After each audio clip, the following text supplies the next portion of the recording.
Hari ini saya mau khotbah. Khotbah saya terambil dari di sini Tuhan adalah penolong kesedihan.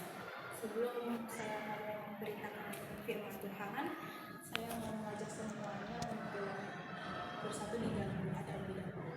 Mari kita bersatu di dalam doa. Terima kasih Tuhan Yesus, pada hari ini kiranya aku dapat memberikan firman-Mu Tuhan. Tuliskanlah firman ini, kiranya aku juga dapat menyampaikan firman itu dengan baik Tuhan Yesus. Hanya di dalam nama-Mu Tuhan Yesus, aku berdoa dan mengucap syukur.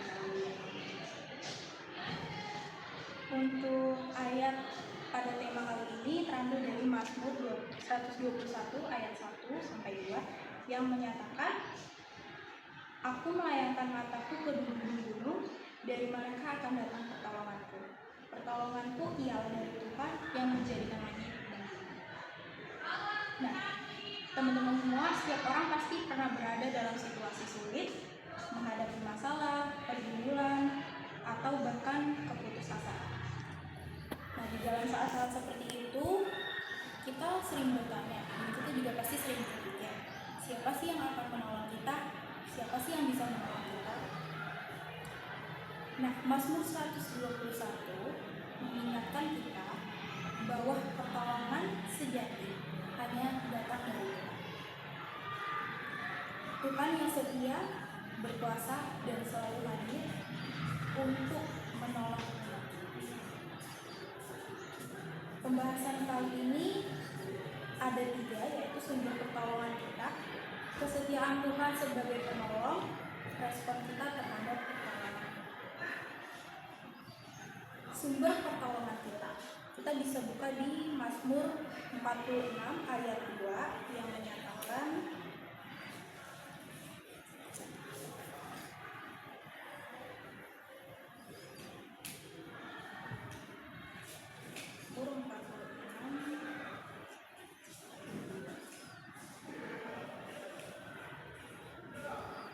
itu bagi kita tempat perlindungan dan kekuatan sebagai penolong dalam kesesakan sangat terlindung.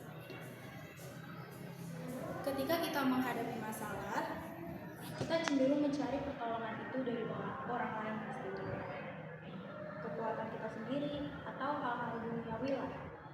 Namun, Mazmur 121 ini dengan jelas menyatakan bahwa pertolongan kita itu berasal dari Tuhan yang pencipta langit dan bumi. Lalu ada pertanyaan, mengapa sih kita perlu bergantung kepada Tuhan?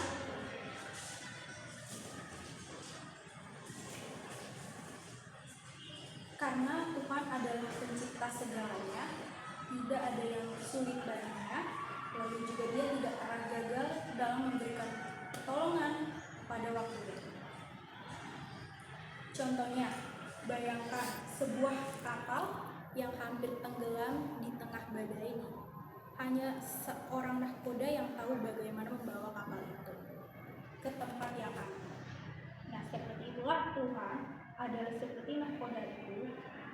Dia tahu apa yang terbaik bagi kita di tengah badai kehidupan yang kita lalui.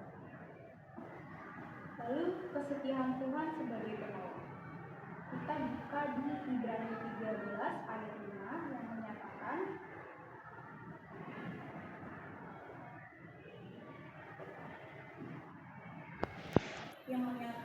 janganlah menjadi hamba uang dan cukupkanlah dirimu dengan apa yang ada padamu, karena Allah telah berfirman, Aku sekali-sekali tidak akan mengabaikan engkau, dan aku sekali-kali tidak akan meninggalkan engkau. Di sini Tuhan tidak hanya berjanji untuk menolong kita, tetapi juga setia dalam setiap janji-janji. Dia tidak pernah meninggalkan umatnya. Mazmur 121 ayat 3-4 di sini juga mengatakan bahwa Tuhan itu tidak pernah tidur. Dia itu selalu menjaga kita. Bukti kesetiaan Tuhan itu juga dari perjanjian lama. Tuhan menolong bangsa Israel keluar dari perbudakan Mesir dan memimpin mereka ke tanah perjanjian.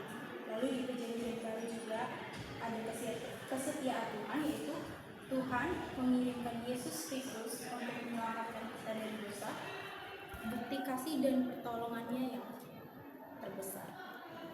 Di sini juga ada contoh seperti seorang gembala yang selalu menjaga domba-dombanya. Tuhan menjaga dan melindungi kita setiap saat, setiap waktu dan dimanapun. Bahkan ketika kita itu merasa sendirian, Dia itu pasti ada selalu bersama.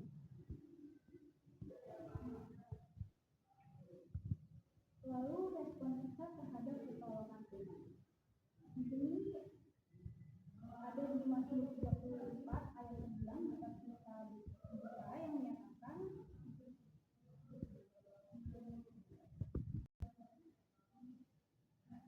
dan lihatlah betapa baiknya Tuhan, berbahagialah orang yang berlindung padanya.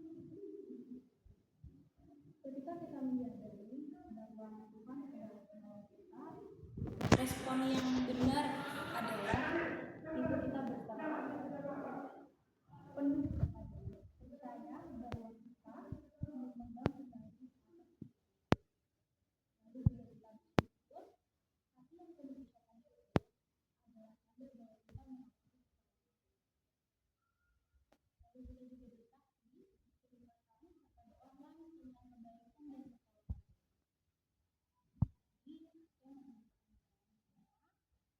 Tuhan adalah penolong yang setia. Dia tidak pernah meninggalkan kita.